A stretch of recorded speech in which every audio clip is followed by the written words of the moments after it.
कुमति भले कम हो, सुमति ज्यादा हो, पर उनके अंदर भी ये दोनों का परामर्श होता है, स्थापना होती है। उसके बगैर शरीर बुद्धि ये सब मिक्स नहीं हो सकते।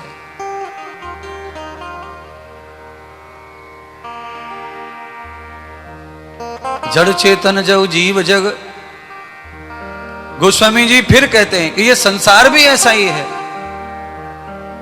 जो आपको बेहद चेतन दिख रहे हैं उनमें जड़ता भी है? कोई आदमी ना बहुत होशियार होता है, बहुत जल्दी समझता है, पर उस आदमी को भी कभी कभी कोई बात समझ में आती नहीं है, वही तो जड़ता है। तो गोस्वामी कहते हैं जड़ चेतन सब जीव जग।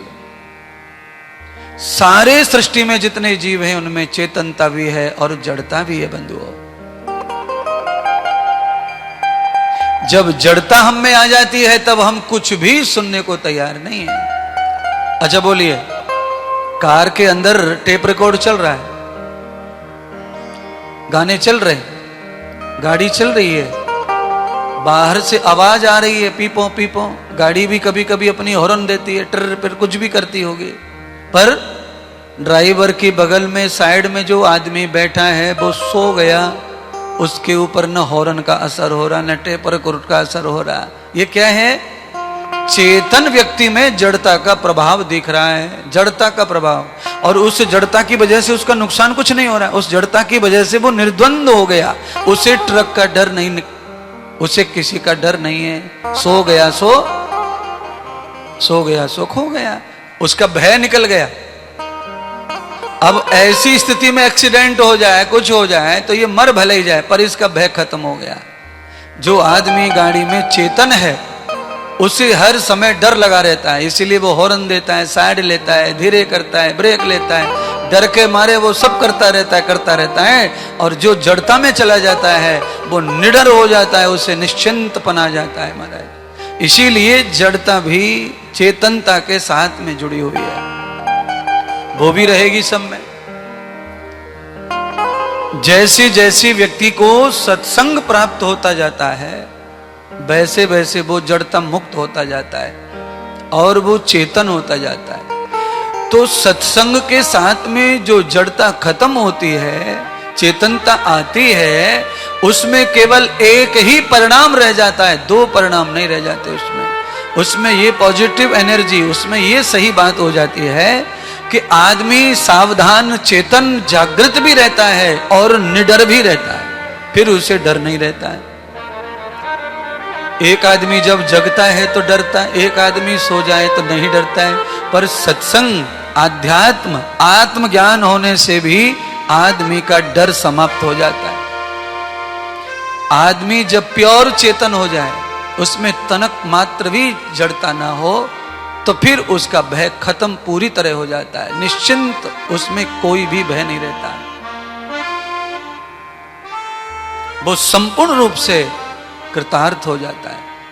तो आज मैंने जो भी सुनाया उसके पीछे मेरा जो कहानी है, जो सोच है, वो ये है कि मैं भी आपके अंदर वही निडरता, वही भाव देखना चाहता हूं, पर आत्मज्ञान के थ्रू, सत्संग के थ्रू माध्यम से। सो करके तो सबका डर चला ही जाता है, और वो डर जाना नहीं है, वो मर जाना है। मर के तो कोई डर है ही नहीं, चिता में धर दो, आग लगा दो, कोई दर्द नहीं, कोई पीड़ा नहीं, ऐसा ही सोकर है। पर ज्ञानवान होकर के जो डर जाता है, वो डर वास्तव में ही चले जाने वाला डर होता है। और उसके लिए फिर वेद का एक मंत्र है, उस मंत्र में भी परमात्मा आज्ञा कर रहे हैं, अभयम मित्रादभयम, मित्रा जातादभयम परोक्षात्। यह मंत्र भी यही सिद्ध कर रहा है कि भगवान भी यही चाहते हैं कि मेरा जो भक्त है, मेरा जो बालक है, वो कैसा होना चाहिए? निडर होना चाहिए, निडर। पर वो निडर होते समय मुझसे डरे दुश्मनी के रूप में नहीं, मुझसे डर के भी मित्रवत व्यवहार हो उसका। अभयम मित्रा दभयम मित्रा जाता दभयम परोक्षात। उसका डर उससे दूर चला जाए, पर उसका जो भाव है वो मित्रवत होना चाहिए। अच्छा, कुछ लोग ऐसे डरते हैं अपने गुरुजी से, भगवान से, कि दूर दूर रहेंगे, दूर, और सुधरेंगे बिल्कुल नहीं, सामने नहीं आएंगे, बस आंखों से दूर, कि गुरुजी देख ना ले, सुन ना ले हमारी हरकत को। ये डर अच्छा नहीं है। ये डर कैसा है? ये है सोने वाला डर, सो गए खो गए। ये डर अच्छा नहीं है। डर कैसा चाहिए? दूर, आत्मज्ञान से, मित्रवत, यानी कि हमारा संबंध प्रेम से भरा हो, निकट से निकट हो, और अंदर से डर पूरी तरह चला गया हो, मित्रवत व्यवहार हो, परोक्षात, हमसे परे चला जाए, सब कुछ द्वंद्व हमारा खत्म हो जाए। ऐसा मनोहर ज्ञान, चेतनता, पूर्ण चेतनता हमारे अंदर आए। तो कैसे आती है? वो चेतनता आती है राम की कृपा से, उनके चरणों से।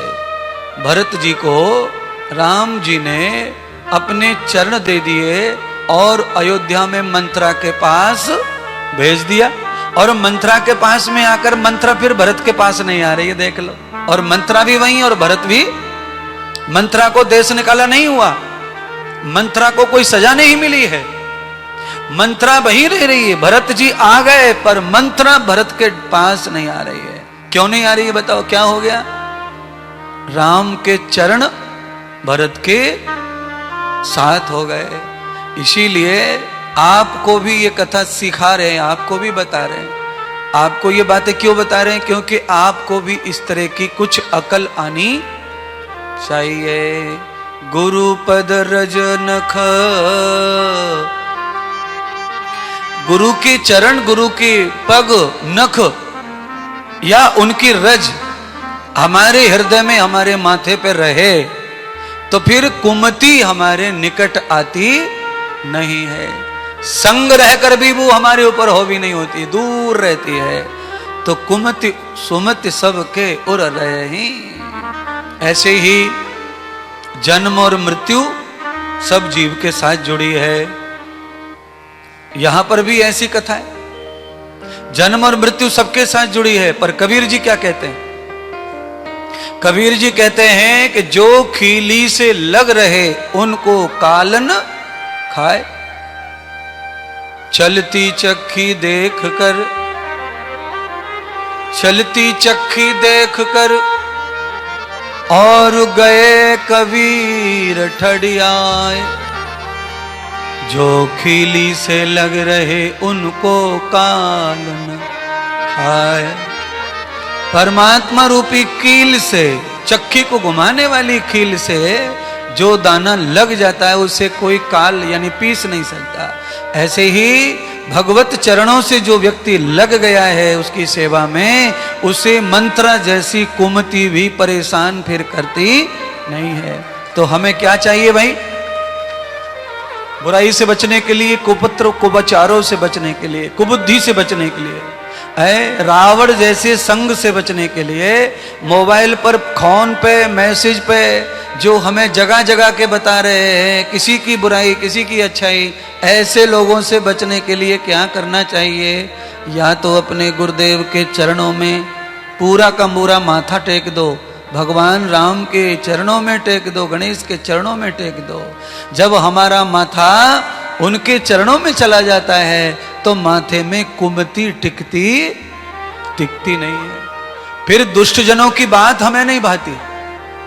और अगर हमारा माथा नहीं है गुरुदेव के चरणों में, राम के चरणों में, तो फिर दुष्टों की बात हमें इतनी भाती है कि फिर हम खुद ही उन्हें पूछते रहते फोन लगा लगा के, भाई और कुछ नया समाचार, कुछ और बात बताओ, कुछ और बताओ, कुछ और बताओ, खराब और खराब। ये है कुमति का और सुमति का चक्कर। आज आपने क्या सीखा व्याख्यान के माध्यम से? आज आपने शायद ये सीखा कि राम जहां रहते हैं वहीं कुमति सुमति रहते, भरत और मंत्रा। राम चले गए तो सुमति को बुला लिया और अपने चरण पादुका दे दिए भरत को। भरत चरण पादुका लेकर अयोध्या में आकर स्थापित कर दिए और उनके दास बन के पादुका के नीचे बैठ गए। पादुका को इतना ऊंचा आसन दिया कि भरत का सिर पादुका के ऊपर ना चला जाए, ऊपर पादुका और नीचे उनका माथा रहे, इतने ऊंचे भगवान को बिठाया। उसकी वजह से मंथरा निकट नहीं पधारी, कुमति नहीं आई। और कुमति नहीं आई तो कुसंग नहीं आता, कुसंग नहीं आता कुकर्म नहीं आता, कुकर्म नहीं आता तो कल पुरुष नहीं आता, कल पुरुष नहीं आता तो नाश नहीं आता। कलयुग में भी वही सताए जा रहे हैं जिनको कुमति पैदा हो जाती है। और वो सबको हो सकती है, थोड़े दिन, 4 दिन, 10 दिन, 1 दिन। उससे तो बचने का एक ही उपाय है कि भगवत चरण, ईश्वरीय चरण, सतगुरु चरण है। ये ही चरण ऐसे हैं कि इनमें बैठ के कुमति फिर हमारे निकट नहीं आती बंधुओं। और ये सच बात है, आप अग्नि जला के जंगल में बैठ जाओ फिर शेर आपके पास आ सकता नहीं है। शेर किसी चीज से डरता नहीं है सिवाय अग्नि के। शेर अग्नि से डरता है। अगर अग्नि आपके पास में है तो शेर नहीं आएगा आपके पास। शेर नहीं आएगा मतलब मौत, दुख नहीं आएगा। अग्नि में क्या गुण है? अग्नि में जलाने का गुण तो है ही, पर अग्नि में प्रकाश का भी गुण है, अंधकार मिटाती है। अग्नि में ये परम गुण है महाराज। ऐसे ही सदगुरु के चरण रज, भगवान के चरणों की रज क्या है? वो यही है। वो हमारे पास उस दुष्ट को, भूखे शेर को आने नहीं देते। भूखा शेर डर के भाग जाता है अग्नि से। ऐसे ही सदगुरु के चरणों का दास, कोई शिष्य भक्त, राम भगवान के चरणों का दास भक्त, उसको देख के भी दुर्जन दूर दूर भाग जाते हैं। किसी दुष्ट को यह पता चल जाए कि मेरी चुगली चाटी का उन पे असर नहीं होगा, वो तो उनके परम भक्त हैं, तो वो वहां पे ज्यादा कोशिश नहीं करेगा भड़काने की, चटकाने की बातों को। और जहां उसे ये लगेगा कि ये भ्रमित भक्त हैं, भटके हुए भक्त हैं, वहां वो बहुत कोशिश करेगा, बार बार करेगा। आपके जीवन में खलबली, दुख, दर्द, क्लेश हमेशा पैदा होते रहेंगे। किसकी वजह से? कुमति की वजह से, उसके संग की वजह से। इसीलिए प्यारे भक्तों, बंधुओं, आज के व्याख्यान का श्रेय यही है कि कुमति उमति दोनों हमारे पास रहें, पर राम जी के संग ये रहती हैं। एक दिन राम कुमति के कारण अयोध्या छोड़ जाते हैं। ऐसा आपके लाइफ में ना हो कि आपके हृदय रूपी अयोध्या को राम कुमति के कारण छोड़ के चले जाएं। इसीलिए कोशिश यही करो कि सुमति रूपी, संत रूपी, सत रूपी, सरलता रूपी आपका जीवन, आपका विचार राम जी के चरणों का दास बना रहे, जिससे पुनः वो कुमति आपके निकट न आए। ये बहुत ही जरूरी है। इसके बगैर जीवन हमारा सुदृढ़ नहीं रहता है। क्यों? गुरुदेव दया करके मुझको अपना लेना, गुरुदेव दया करके मुझको अपना लेना, गुरुदेव दया करके मुझको अपना लेना। मैं शरण पड़ा तेरी चरणों में जगा देना, मैं शरण पड़ा तेरी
जगाओ तुम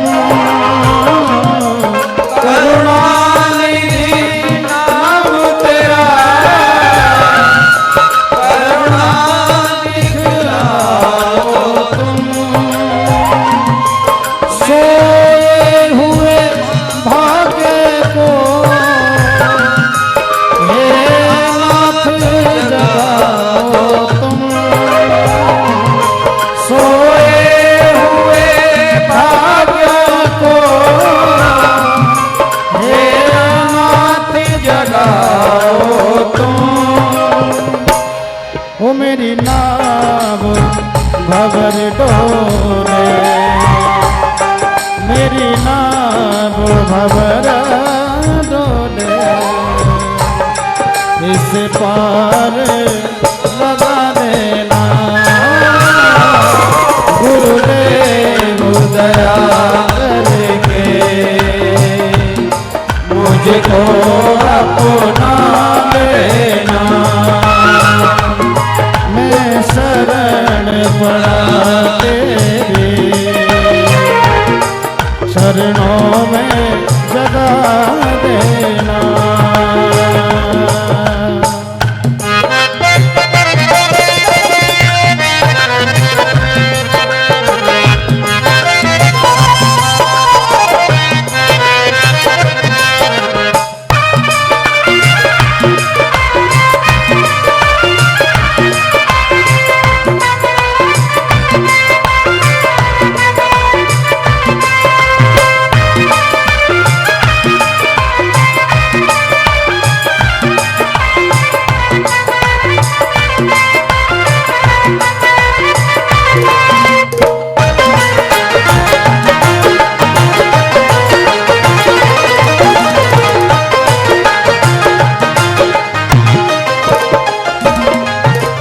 तुम सुख के सहारे हो तुम सुख के सागर हो निर्धन के सहारे हो तुम सुख के सागर हो निर्धन के सहारे हो इस तनु में समाए हो मुझे प्राणों से प्यारे हो इस तनु में समाए हो मुझे प्राणों से प्यारे हो नित माला जपूं तेरी हो नित माला जपूं तेरी नहीं दिल से भुला देना गुरुदेव दया करके मुझको अपना लेना गुरुदेव दया करके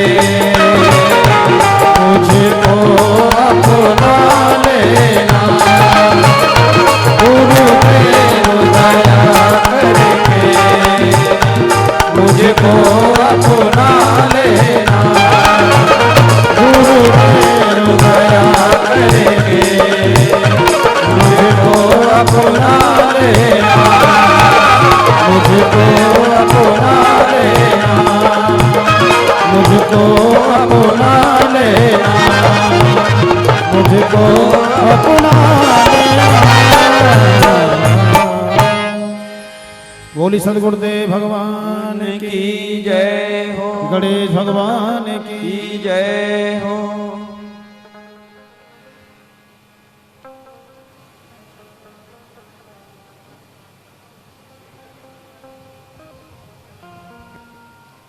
भगवान ब्रह्मा जी ने वेद व्यास जी को जो अनंत कथाएं सुनाई गणेश पुराण की,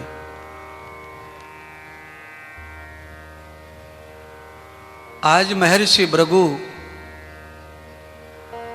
राजा सोमकांत को गणेश जी के अनंत अनेक नामों का वृतांत कह रहे हैं।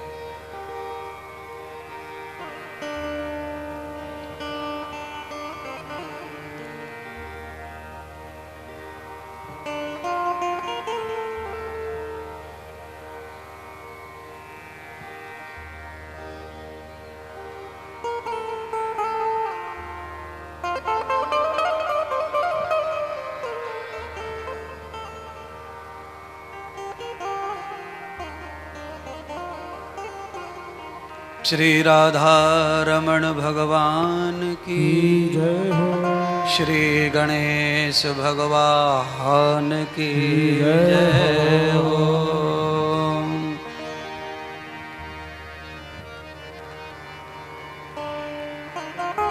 भगवान श्री गणेश के मोहतकट नाम का कथन भृगु ऋषि ने सुनाया राजा सोमकांत को।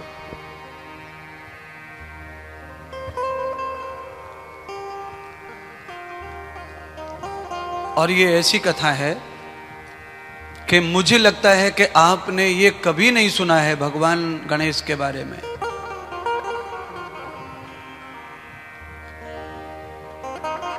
मोहतकट भगवान गणेश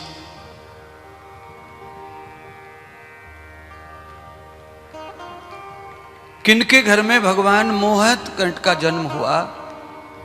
तो आज तक हम गणेश को, आप सब लोग ईमानदारी से बोलो कि आज तक गणेश को केवल आप किसके घर में जन्मा हुआ मानते हैं? गौरी के घर।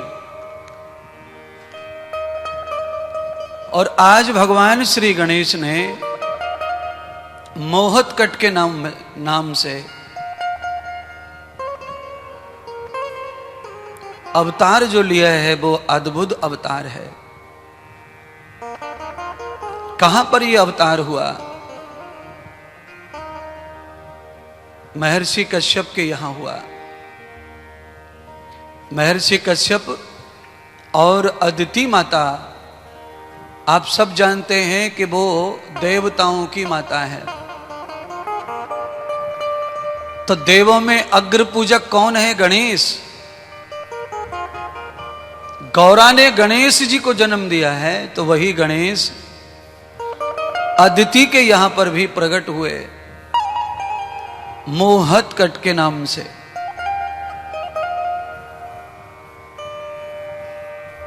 माता अदिति के मन में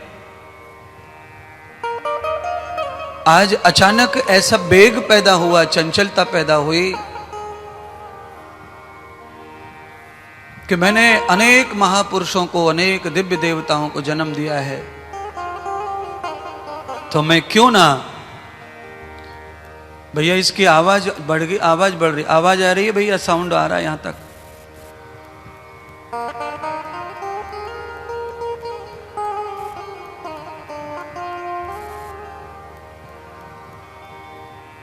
महर्षि कश्यप के पास गई और उस समय महर्षि कश्यप यज्ञ आदि कर्म कर रहे थे। तब अदिति माता ने अपने हृदय की जो बात है वो पति को बताई। महर्षि कश्यप ने कहा, देवी तुम्हारे हृदय में अच्छी बात का जन्म हुआ है। तुम्हें स्वप्न जो आया है, तुमने जो भी सपना देखा है, वो सपना अगर साकार हो जाए तो जगत का कल्याण होगा। तो उस सपने को साकार करने के लिए तुम उन्हीं गजानन को भजो, उनका ध्यान करो। तो महर्षि कश्यप के आदेश के अनुसार अदिति माता ने भगवान गणराज, भगवान गणेश का ध्यान किया। और ध्यान से गणेश भगवान जब प्रसन्न हुए तो अदिति से उन्होंने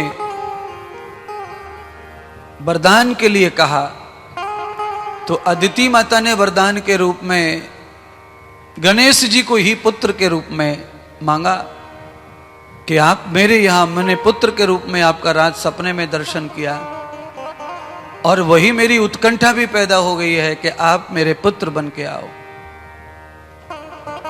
तो भगवान गणेश जिस रूप में पैदा होकर आए, अदिति माता ने जब देखा और गणेश जी ने पूछा, तो अदिति कहती है कि ये जो आपका जो ये रूप है, मुझे इस रूप में आप नहीं चाहिए। आप अपने जो अवयव हैं ये सब हटाओ, मुझे ममता से आपको पालना है, आपको खिलाना है, आपको बड़ा करना है, और मुझे आपकी मां बनकर के आपको देखना है। भक्त बनकर तो मैंने देख लिया और पा लिया, अब मुझे आपकी मां बनकर के और आपको पुत्र के रूप में देखना है। तो अदिति माता की इच्छा को भगवान जानते थे कि इनकी जो इच्छा है ये जगत कल्याण के लिए है। जगत कल्याण की भावना से अदिति माता ने जो भी व्रत तप किए गणेश भगवान के, आज गणेश भगवान ने अपना रूप दर्शन दे करके उनकी इच्छा पूरी करते हुए आज उनके घर में बालक रूप में अवतरण धारण कर लिया, जन्म ले लिया। और जन्म लेते ही सारे देवता वहां पहुंच गए उत्सव मनाने के लिए। कोई भी देवता ऐसा नहीं था जो न पहुंचा हो, सब पहुंचे। और सब देवताओं ने गणेश की महिमा को तो जाना हुआ ही था। महर्षि कश्यप ने सब देवताओं को यह संदेश दे दिया था कि अदिति की तपस्या से प्रसन्न होकर स्वयं गणराज हमारे यहां प्रकट हुए।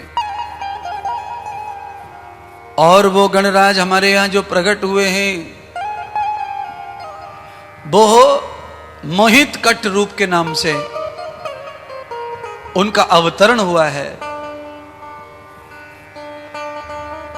यानी कि माता अदिति की ममता के कारण, मोह के कारण जिनका अवतार हुआ, इसलिए उनका ये नाम है मोहतकट श्री गणेश। सारे देवी देवता आए, सबने बधाई का आनंद लिया, बधाई दी।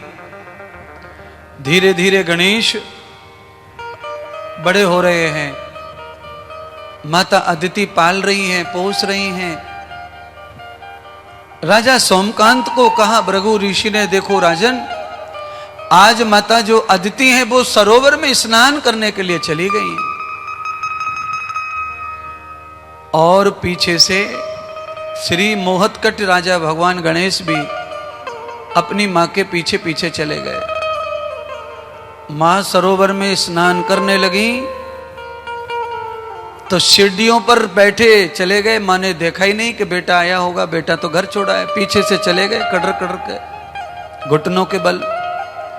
और जैसे मां नहाने लगी सरोवर में तो बालक मोहितकट गणेश भी अपनी मां के पास जाना चाहते थे, इसीलिए वो पानी में उतर गए और डूब गए।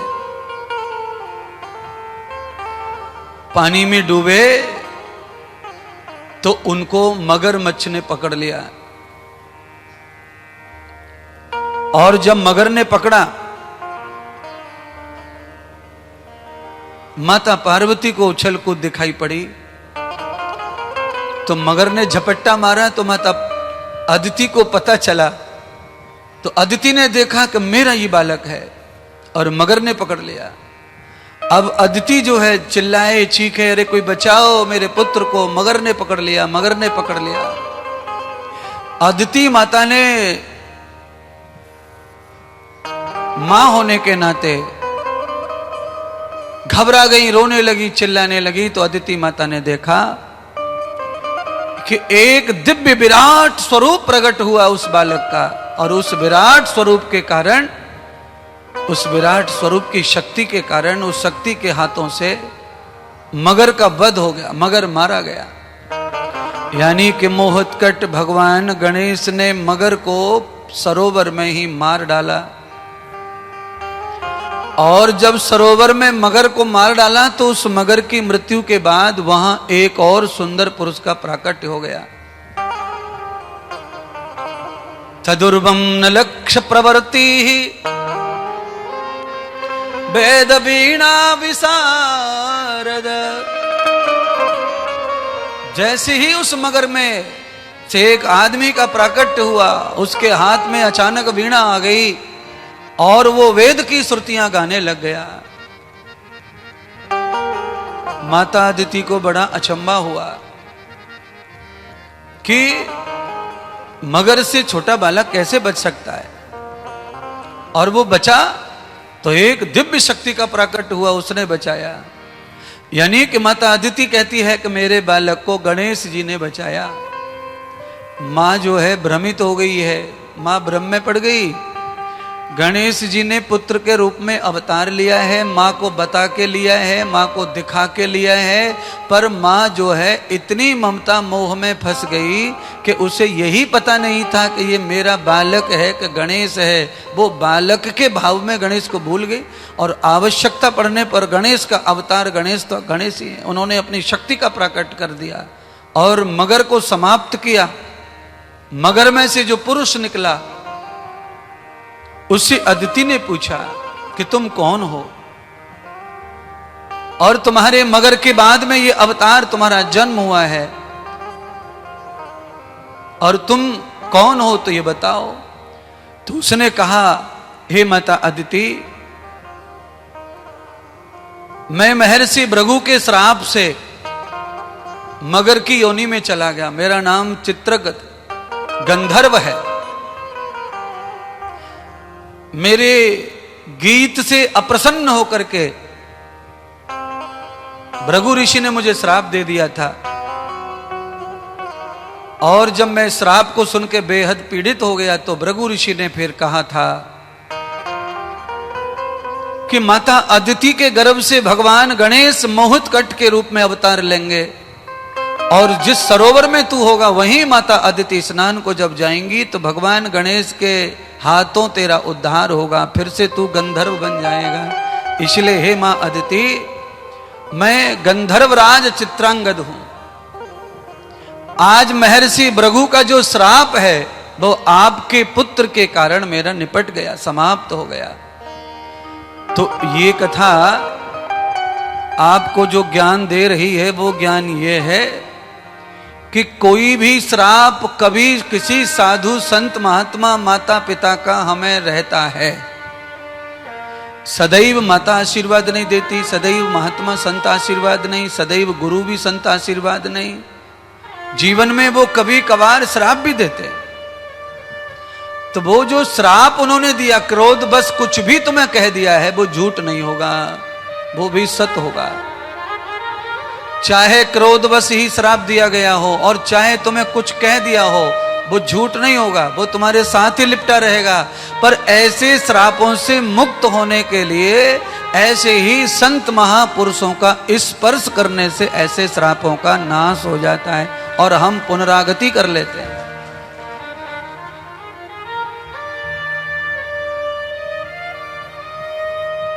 साल डेढ़ साल के भगवान मोहित कट होंगे, भगवान गणेश।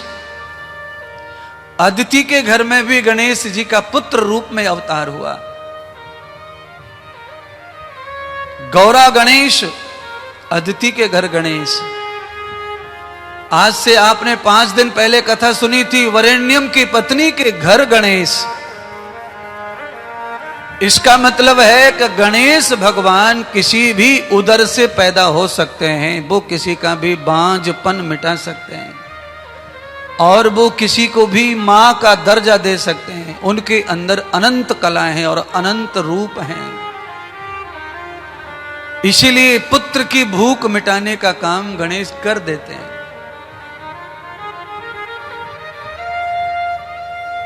माता अदिति लौट कर आई, सारा वृतांत महर्षि कश्यप को सुनाया। तो महर्षि कश्यप ने कहा, देखो देविनी, तुम बड़ी भोली हो। तुम इतने लाड़ प्यार में आ जाती हो बाल गोपाल के कि तुम ये भूल जाती हो कि तुम्हें गणेश का वरदान, गणेश का ही प्राकट्य हुआ है, और तुम गणेश को अपने भगवान के रूप में देखकर, पुत्र के रूप में पाकर भूल गई कि वो गणेश है। इसीलिए तुम्हें जब जब गणेश अपना रूप दिखाएंगे तुम्हें अचंभा लगेगा, हैरानी लगेगी, क्योंकि तुमने अब गणेश को अचंभे के रूप में नहीं पुत्र के रूप में प्यार किया है। तो गणेश तुम्हें अपना बालक लगता है, पुत्र लगता है। तो क्या कहावत है यहां, आप सब जानते हैं कहावत है, घर की मुर्गी ये कहावत यहां सिद्ध हो रही है। महर्षि कश्यप अपनी अर्धांगिनी अदिति को कह रहे, बावड़ी जब तक गणेश तुम्हारे ऊपर कृपा नहीं किए पुत्र के रूप में, तब तक तो तुम गणेश जी को बड़ा मान रही थी, और जैसे ही वो तुम्हारी कृपा करके तुम्हारे हो गए अब तुम उनको मान नहीं रहे। और ये केवल अदिति का नहीं है, ये सबका धर्म होता है, जितने भक्त दुनिया में हैं वो सबका है। जब तक उन्हें मिले ना भगवान तब तक तो पीछे भागते रहेंगे, और जैसे ही उनकी इच्छा पूरी हो जाए तो फिर वो उसको महत्व देना बंद कर देते। जब तक मिल नहीं रहा है तब तक तो उसके आशिक बने रहते हैं। पानी नहीं पिएंगे, रोटी नहीं खाएंगे, नींद नहीं लेंगे, और बिल्कुल पागलों की तरह आगे पीछे घूमेंगे। और जैसी उपलब्धता हो जाए फिर उसकी महिमा समाप्त हो जाती है हमारे दिमाग में।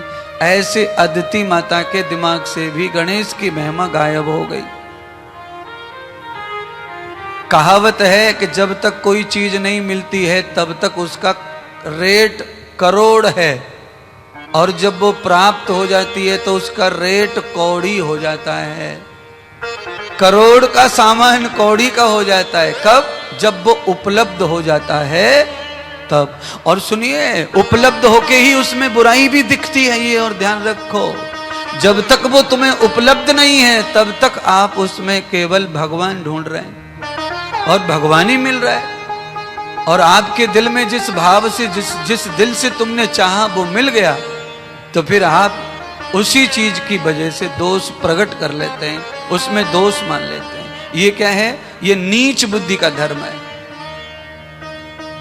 लालच में, मोह में आदमी अंधा हो जाता है, और जब अंधा हो जाता है तो वो क्या करता है, बच्चों की बात पापा से छुपा लेती है।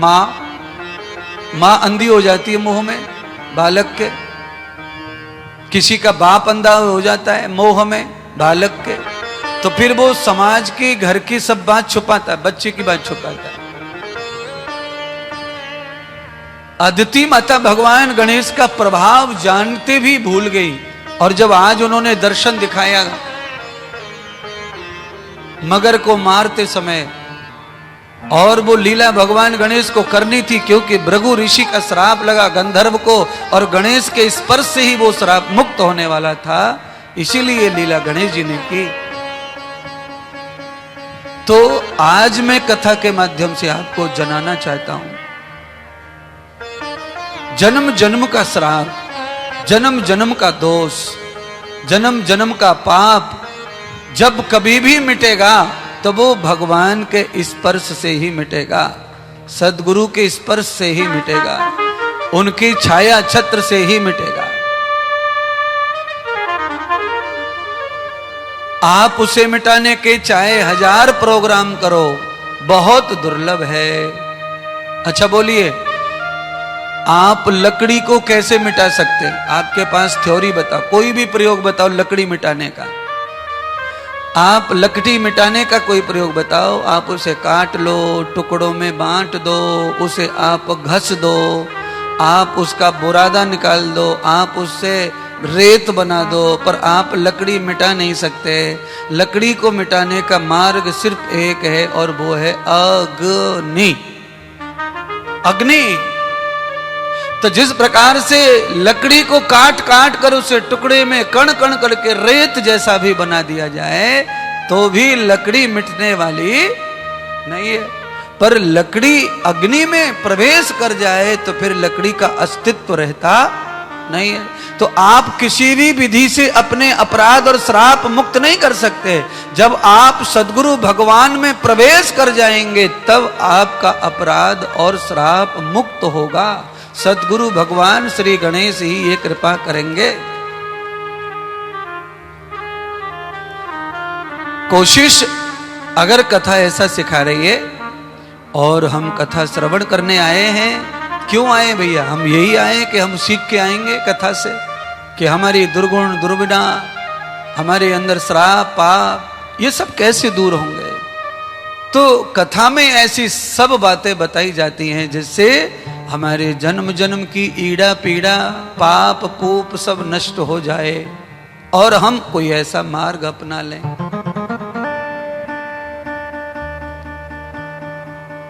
भगवान श्री मोहितकट भगवान गणेश 5 वर्ष के हो गए और भगवान गणेश जब 5 वर्ष के हुए तो माता अदिति ने भगवान गणेश को यज्ञोपवीत संस्कार का विधान रखा। एक बालक का जो जो संस्कार होता है वो संस्कार गौरा मैया नहीं कर पाई, क्योंकि उनके घर तो भगवान गणेश जो है 7 साल के प्रकट हुए। इसीलिए भगवान गणेश के संपूर्ण संस्कार मानवीय मानव के रूप में हो, क्योंकि वो बालक बन के आए, पुत्र बन के आए, मनुष्य बन के आए, तो वो सारे संस्कार करवा रहे, ब्राह्मणीय कर्म करवा रहे हैं। तो आज उनका चूड़ामण संस्कार हो रहा है, यज्ञोपवीत संस्कार हो रहा है। यज्ञोपवीत संस्कार के लिए समस्त ऋषि महर्षि पधारे, सब देवता पधारे, बृहस्पति पधारे और भगवान गणेश को एक छात्र मानकर, विद्यार्थी मानकर, एक बटुक ब्राह्मण मान करके सभी देवता मिलकर यज्ञोपवीत संस्कार कर रहे हैं। गणेश भगवान के शिखा बंधन किया, मुंडन किया, भगवान के मूड़ दिया शरीर को, बालों को, और शिखा बांधी। भगवान गणेश को ब्राह्मण के रूप में शिखा बांधी और 5 वर्ष के भगवान का ब्राह्मण कुल में जन्म हुआ था, इसलिए ब्राह्मण बनाने के लिए माता अदिति ने उनका चूड़ामण किया। आप किसी भी घर में जन्म लेकर के अगर 5 वर्ष में चूड़ामण, अगर आप ब्राह्मणीय कर्म, उपनयन कर्म कर लेते हैं तो आप ब्राह्मण ही बन जाते हैं, फिर आप किसी और जात में नहीं रहते, आप ब्राह्मण बन जाते हैं। और ये समस्त मानव समाज में प्रत्येक मनुष्य का ये अधिकार है कि उसका चूड़ामण हो, उपनयन हो, उसका यज्ञोपवीत हो, सारे देवताओं का, सारे महापुरुषों का, सभी मित्र बांधवों का आशीर्वाद उसे प्राप्त हो। अच्छा बोलिए, हमारे मिलने जुलने वाले अच्छे लोगों का आशीर्वाद बच्चे को मिलेगा कैसे जब कोई उत्सव ही नहीं करेंगे? तो भाई अपन किसी को बुलाएंगे नहीं, बालक का उत्सव नहीं होगा तो देवता कैसे आएंगे, रिश्तेदार कैसे आएंगे? आज भगवान श्री मोहितकट भगवान गणेश, जिनके लिए सब देवता पधारे हैं और चूड़ामण संस्कार हुआ, यज्ञोपवीत धारण कराया, माथे पर तिलक लगाया, हाथ में बंधन बांध करके रक्षा सूत्र बांधा, और सब देवता जो है अपने अपने आऊद दान कर रहे हैं, पुरस्कार उपहार दान कर रहे हैं। अदिति माता की फ्रेंड परशुराम की माता रेणुका माता का और अदिति माता का बड़ा मेल था, मित्रता। क्यों मित्रता, सखाबंध कैसे था? क्योंकि परशुराम जी शिव जी के शिष्य, परशुराम जी महर्षि कश्यप के मित्र, तो इस कारण मित्र की जो मां है वो अदिति की सखी बनी, मित्र बनी। तो आज अदिति के पुत्र को यानी कि मोहितकट भगवान गणेश को जनेऊ संस्कार हुआ, तो रेणु माता ने, परशुराम जी की माता ने पुरस्कार में उपहार दिया, जो अपने बेटे को उपहार में फरसा, वही फरसा दिया, और फरसा दे करके रेणु माता ने मोहितकट गजानन महाराज का अपनी तरफ से नाम किया, हाथ में फरसा पकड़ा दिया। और फरसा दे करके भगवान गणेश का नाम भी उन्होंने अपनी तरफ से धारण करा दिया। और फरसाधर भगवान श्री गणेश। अब शेषानगतम द्वैताम,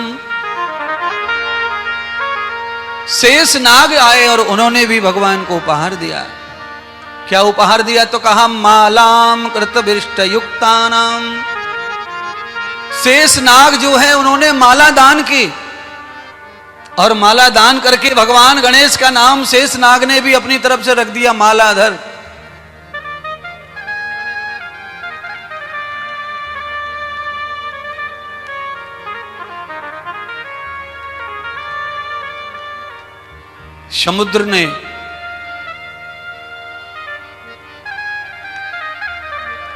समुद्र ने माला दी, मुझे माफ कीजिएगा। शेष ने आसन दिया और समुद्र ने मोतियों की माला दी, तो मालाधर नाम रख दिया। और शेष समुद्र से निकले, उन्होंने भी उनको वरदान के रूप में आसन दिया, सैया दी। तो समहत पत्तम नामा स्मृति नाम, भगवान गणेश का नाम उन्होंने भी रख दिया आसन दे करके, सहित आसन। श्री गणेश। अब तो गणेश के नामों की खजाने खुलते जा रहे हैं। जिस आसन पर बिठाया शेष ने नाम दे दिया सहीन आसन को, सहस आसन गणेश। मोतियों की माला समुद्र ने पहना ही तो मालाधर गणेश। रेणुका ने परसा दिया, परसाधर गणेश। आकाश ने छत्र दिया, आकाश ने भी भगवान का नाम रख दिया, छत्रिस्व गणेश। ब्रह्म वेदाम यथा देवम, बृहस्पति ब्राह्मण ने भी बालक को आयुध दिया, वेद मंत्र दिए, तो ब्राह्मण नाम दे दिया गणेश जी को।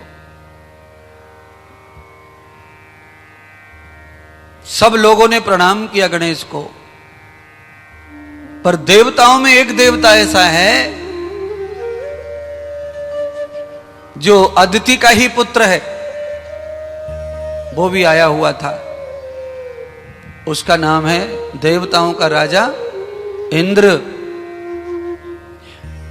इंद्र ने प्रणाम नहीं किया गणेश जी को और ना कोई उपहार दिया। माता अदिति ने, महर्षि कश्यप ने और सब देवताओं ने बताया, तो भी इंद्र ने कहा नहीं, ये तो मेरा छोटा है और ये 5 साल का है, बाल गोपाल है, मैं बड़ा राजा हूं और इसका भाई बड़ा, मैं कैसे इसके पैर छूंगा?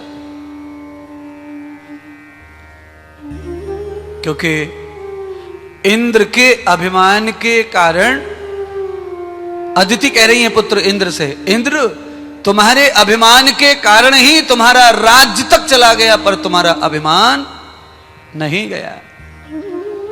इंद्र का कई बार राज्य चला गया था, कई बार इंद्र सिंहासन से नीचे चले गए, कई बार उनका राज्यत्व चला गया। किसके कारण?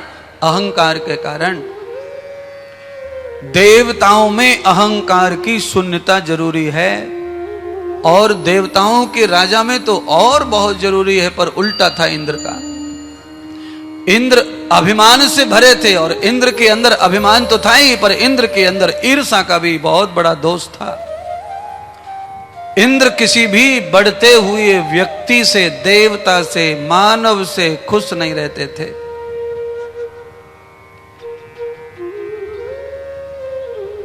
इंद्र को अदिति ने समझाया, तू उसे छोटा मत मान। महर्षि कश्यप ने समझाया, इंद्र की समझ में नहीं आया। तब माता अदिति ने इंद्र को कहा कि तू इसे बालक मान रहा है, ये तो आदि ब्रह्म है, आदि गणेश है, ये तो मेरी तपस्या से प्रसन्न होकर मेरी इच्छा पूरी करने आए हैं। अरे इंद्र, ये बालक नहीं, मेरे साथ में ये 1.5 साल का था, सरोवर में गिर गया था, इसने मगर को मार दिया था। 1.5 साल का बच्चा मगर को नहीं मार सकता, ये बालक नहीं है। और इसने मगर के शरीर से गंधर्व को पैदा कर दिया था। यह काम कोई बालक, कोई सामान्य इंसान नहीं कर सकता।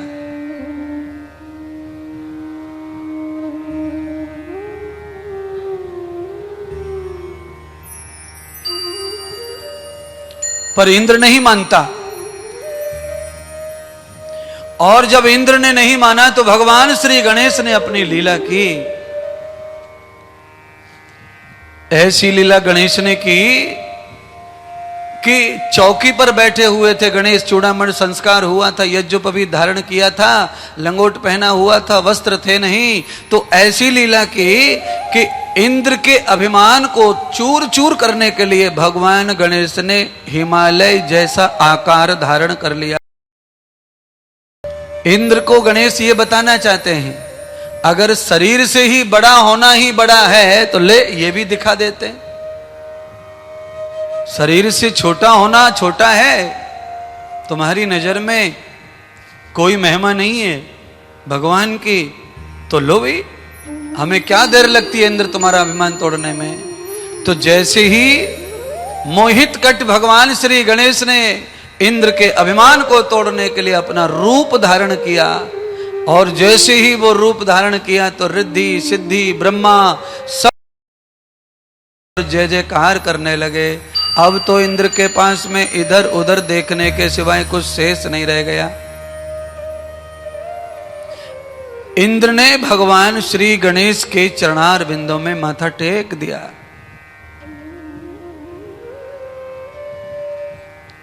इंद्र का अभिमान चूर चूर हो गया। अच्छा देखो, गणेश कथा में भी इंद्र का अभिमान दिखाई दे रहा है, और इंद्र का अभिमान चूर चूर भी कर दिया गया। देखो, और श्रीमद् भागवत कथा में भी, गोवर्धन लीला में, यानी कि इंद्र धरती लोक पर अपने अलावा किसी को भी बड़ा मानने को तैयार नहीं है। ऐसी सोच अगर हम तुम किसी में भी विद्यमान है तो उसको जरूर ये कथा जाननी है कि ये सोच हमेशा जिंदी नहीं रहेगी, और हर हाल में तुम्हारा अभिमान टूटेगा, वो रह सकता नहीं है। हमेशा अगर कुछ रह सकता है तो वो सुमति के साथ जो स्वाभिमान है वो तो रहेगा, पर नकली कुमति के साथ जो अभिमान है वो नहीं रहेगा।